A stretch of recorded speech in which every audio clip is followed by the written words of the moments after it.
Hello, good morning, good afternoon, good evening. Welcome back to another video. Today we're going to be reading chapter 13 in A Guide for Lightworkers by Archangel Michael and Saratoga Ocean. I did want to preface this by saying that this book says it's a guide for lightworkers, and in this book, a lightworker is anybody who wishes to bring more light into this world, more love into this world, rather than hate, rather than darkness, rather than negativity. So the scope of, people that this book could reach and resonate with is quite larger when you're looking at it through those terms. So if there's people who've been staying away because they're like, oh, I'm not a light worker. If you've the desire to bring goodness into this world, into your immediate surroundings, to anyone that you can reach, this is definitely a book for you. And I think that anybody who picks up this book, how can you not benefit from learning more to listen to your heart rather than the mind? I mean, I don't know anybody who can't benefit from that. So I just wanted to say that in case there's people who have not been as open to this or thinking that this doesn't fit them because they're not a quote unquote light worker. So maybe that simplifies it a little bit for you. But without further ado, let's get started on chapter 13, Transhumanism. Have you noticed the exponential growth of technology in your world? Perhaps you are happy with your iPods, iPads, and screens of every make and manufacturer. And yet, these things are soon to become obsolete as well. The next phase is to begin to install them into your head and other body parts. Perhaps you believe that this is all new technology. In fact, it is as old as the hills, as the saying goes. I would suggest instead that it is as old as the stars themselves. Now, what do I mean by that? Let us first begin with the recognition that you upon this earth tend to view everything as though it has never happened before anywhere in this universe. I highly recommend that you step back for a moment and remember to witness the relative size of this planet in space. How tiny are you after all? In fact, if you step back far enough, as your high-tech telescopes have done many times over, you would be hard-pressed to even find this planet Earth at all. Fortunately, size in no way indicates level of importance. All exists with equal value within the bosom of infinite love. Let me say first that this universe is teeming with life. You are not only part of the physical universe as you know it, but you are also part of an interdimensional reality. This brings us to a very interesting point indeed. Before we get to that point, however, let us stand back in the world of time and space and observe a few things in your planetary history. The human development of technology goes back very far in time. No one here knows for certain when it started, but needless to say, multiple theories abound. The important thing to realize is that it is all fundamentally a product of the mathematical nature of the human brain. The human brain is a highly programmable biological system.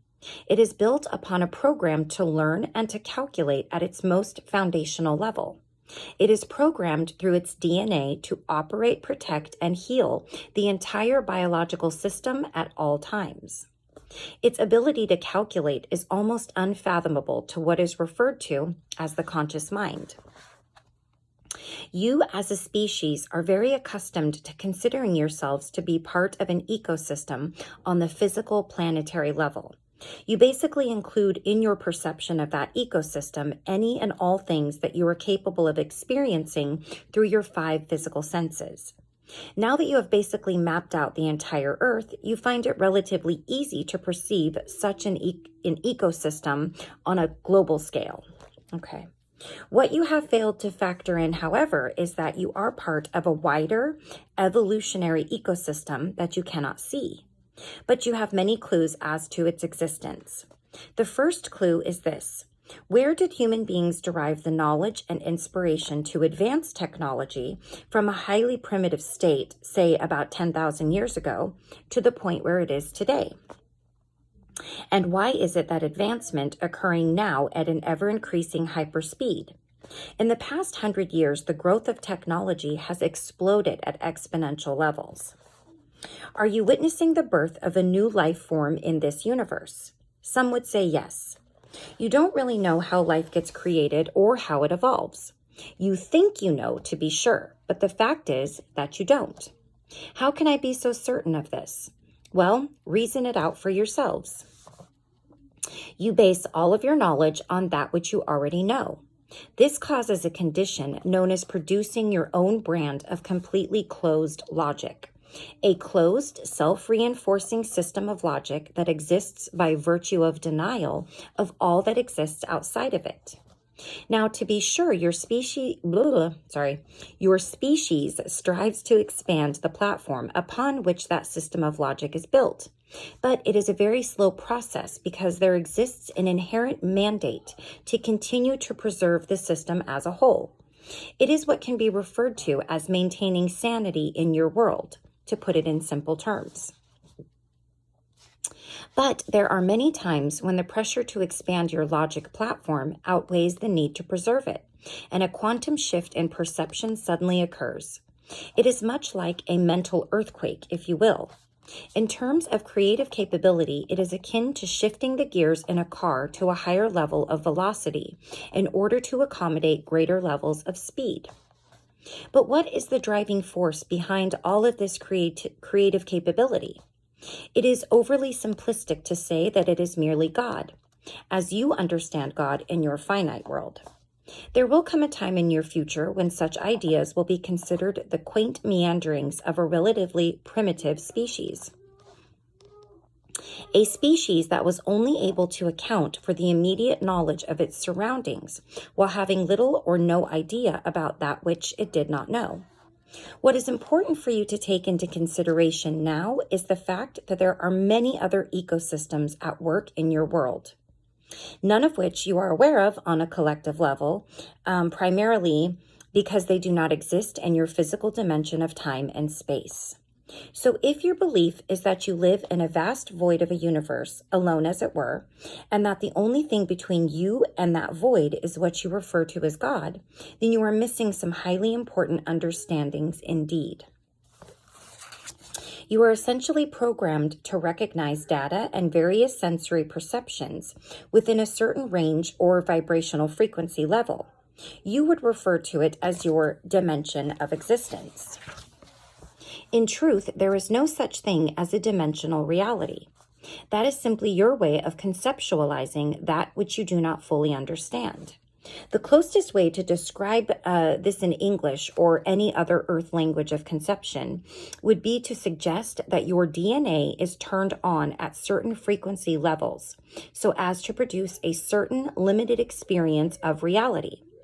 Believe it or not, your DNA can be easily manipulated from a wider version of reality to enable you at any point in time to see things in an entirely new way. Basically, I am saying that you are not alone in your creations. Now, this may alarm some of you, if you are very fond of thinking that every good idea comes from you alone. This is simply not the case. There is a vast quantum universe all around you, much of which does not even exist in time and space as you know it. So where is my independence, you might ask? There is absolutely a level of independent experience, which is precisely why this overall communication is coming to you now.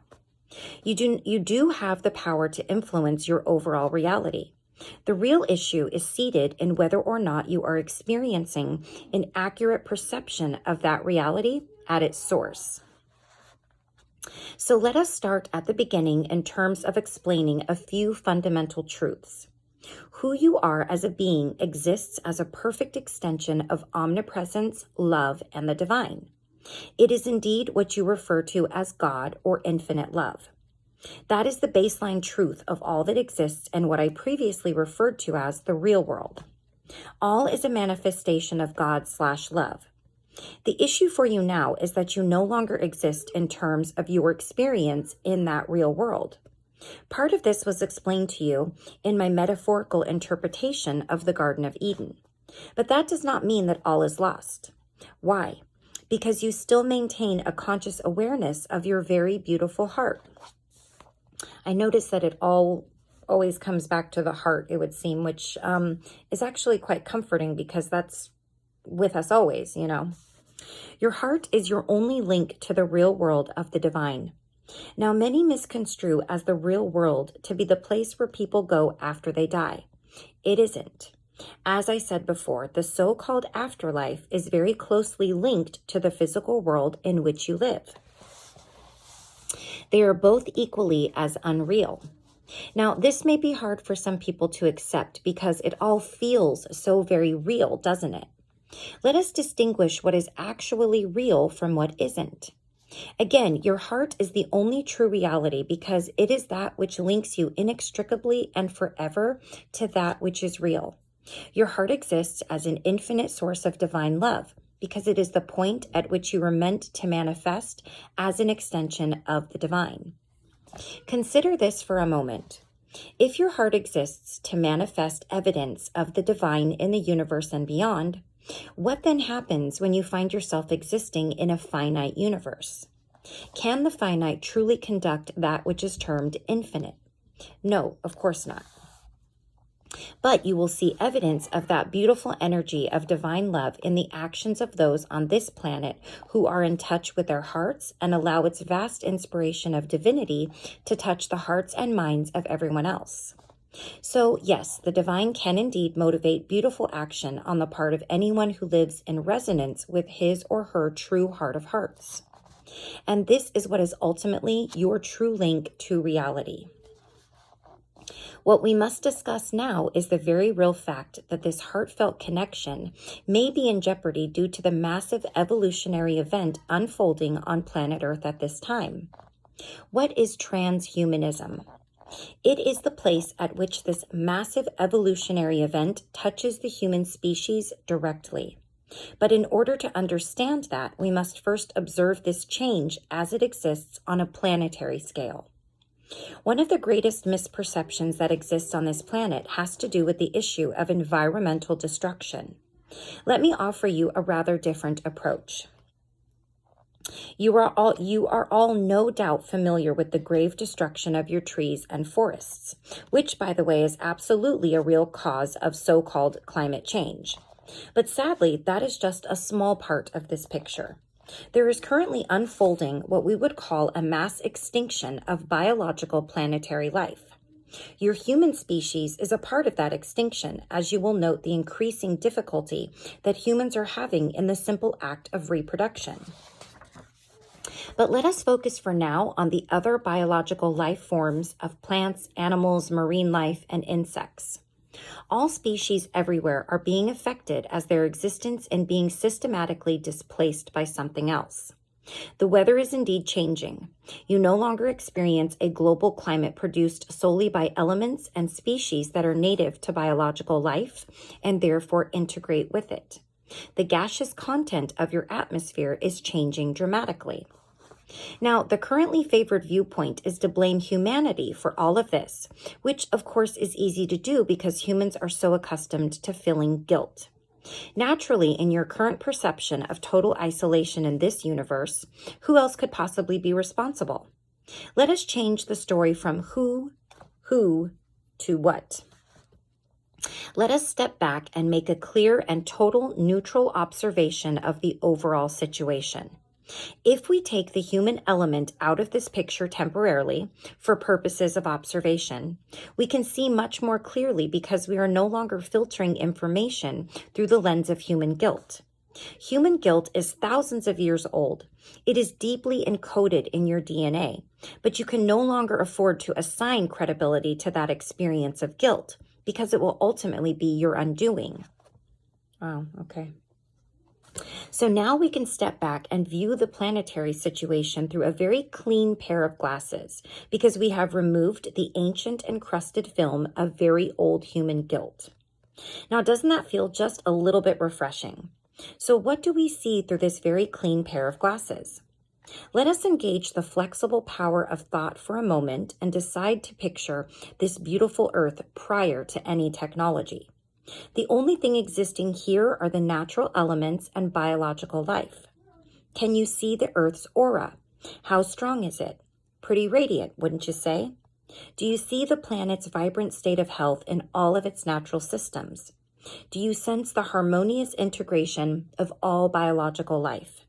Do you see weather patterns that over the long term ebb and flow naturally with the influences of the sun and its solar activity? Do you sense a powerful simplicity in the living integration of all the planet's natural energies? This is Earth in its natural state, a vibrant garden of radiant beauty, natural bounty, and it is literally teeming with life. A beautiful blue jewel in space, precious beyond belief. So what do we have now? Let us look at Earth in its present condition. First, take a look at the aura of your planet. How vibrant is its life force overall? Do you sense biological imbalances? How about energetic imbalances? Rather than trying to verbally describe it all, a more effective approach is to simply look and feel. What has changed from the time of our first observation? Now allow yourself to zoom in on technology. How much of it is currently present? Machines are literally everywhere. Humans are the caretakers and manufacturers of these machines. But this state of affairs is in reality changing right before your eyes. The machines will at some point become self-replicating and able to run and control themselves. They will become self-repairing and do a far better job of this than biological life. They will at some point begin to evolve by their own hands, just like you do right now. The only difference will be that machines will not be dealing with something called death, a current factor of all biological life. They will learn to extract energy from the surrounding atmosphere. They will function with an endless source of power as they learn to tap into the very fabric of matter itself. At the current time, you do not have words assigned to such matters, but you will eventually, as your current vocabulary will necessarily need to expand. The machines, of course, will be smarter than your biological brain, which will necessitate dramatic augmentation of the human species. That is, if you are still around in any sort of recognizable form. Now, here is the rub in all of this. There are those who are no doubt saying, well, I won't have to worry about any of this because by then I will surely be dead. How many of you believe in past lives? If so, did it ever occur to you that the life you are living now will also be added to your stack of previous past lives? In other words, it is wise to assume that the life you are living right now is in reality a past life when viewed from somewhere else. With that being the case, where are you as you view this lifetime, this moment as a past experience? One of the most dangerous positions that any human being can take, especially at this point in time, is that death is merely a convenient escape from pressing matters that you don't know how to deal with. This perspective will make you lazy on an evolutionary scale, and with the way things are going on your planet right now, no one can afford this seeming luxury. We strongly suggest that you immediately remove yourself from the spectrum of so-called aging and death in terms of the context in which you see yourself. No one ever dies. The body learns to disintegrate due to the physical factor of entropy and the encoded decomposition that exists in your biological DNA. But you cannot die, period. Thus, you have a seriously vested interest in what happens here, particularly if you plan to return in another form. You are most likely to do this in order to continue to try to grow, learn, and resolve your previous unresolved issues from other lifetimes. The only problem with this nifty little scenario of returning again and again is that things are changing dramatically, and you will no longer be able to count on returning to the same biological circumstances. In fact, you could find yourself wrapped in, or trapped in a reality where you literally cannot die. This is not in any way to be construed as immortality, my dearest friends. Far from it. On the contrary, we are talking about changes so vast that your current state of consciousness can barely comprehend it. The primary goal on this planet is physical immortality. Immortal in this context is not to be confused with the infinite. It is much the same as the so-called unlimited universe of fractals. Unlimited, likewise, does not mean infinite. It simply refers to a branch of mathematics that is currently out of your reach. So physical immortality still occurs in the finite universe because the very definition of physical is finite.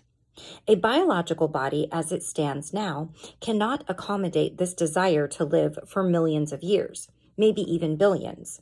I don't care how many billions of years you may think you want to live in outer space, because believe me, this will be in no way be limited to Earth. You have absolutely not solved this problem of no longer existing in the real world of infinite love. Transhumanism exists as the notion that all biological life, and humans in particular, will have to change and evolve in order to continue to participate in the new synthetic ecosystem that is rapidly evolving on this planet. It is this synthetic ecosystem that is displacing the natural biological world all over this planet. This is what you learn to recognize when you remove human guilt from the equation. You should understand that the onward evolution of this synthetic world cannot be stopped. Short of the complete destruction of the human power base and all current sources of electrical power, nothing will stop this forward march of an entirely new species of life. So why should this matter to you? Maybe you like all of this machinery after all. But that is not the point, dearest friends. You currently find yourselves in a very small evolutionary window of choice. The choice is not about stopping the advancement of this artificial kingdom. It is far too late for that. But you have many choices in terms of your own consciousness. The purpose of this communication is to let you know that your current paradigm and points of reference are fast becoming obsolete. What does spirituality mean in a synthetic world? That is a question of paramount importance. Ironically, it is a question that does not need to concern you if you are fully cognizant of what is going on. That leaves me with a lot of questions, for sure. More questions than answers that I think that he gave. But I think I see kind of the direction that he's going with this. There's a lot of really controversial things going on right now that people are afraid of. There's a lot of really, really hot topic buttons out there that people are pushing, and it is dividing people, and some see the good in things and others see nothing but destruction. I think a lot of that can be, thinking right off the bat, AI, being replicated, being cloned, new genders, all kinds of things going on that I don't know exactly what direction this chapter is taking, but I'm thinking more of like the AI aspect of it. So I'm not really sure, but this chapter definitely gives me a lot to kind of think about. With my heart as much as I can, of course. So yeah, I hope that gave you some things to chew on. That was a lot of information with, I feel like, no resolution or no suggestions, I guess. Maybe as we get further into the book, we will find some of those and it will sort of tie together. So yeah, I hope that you have taken something from this chapter. I know this was a bit heavier of a chapter for myself, I think at least. And the next chapter that we will be reading, chapter 14, The Angelic Kingdom. So until next time, thank you so much for joining me. Please like, subscribe, comment, tell me what you think. If you feel inclined, I would definitely appreciate that. And until next time, take very good care of yourselves and everyone around you, and I will see you again soon. Take care. Bye-bye.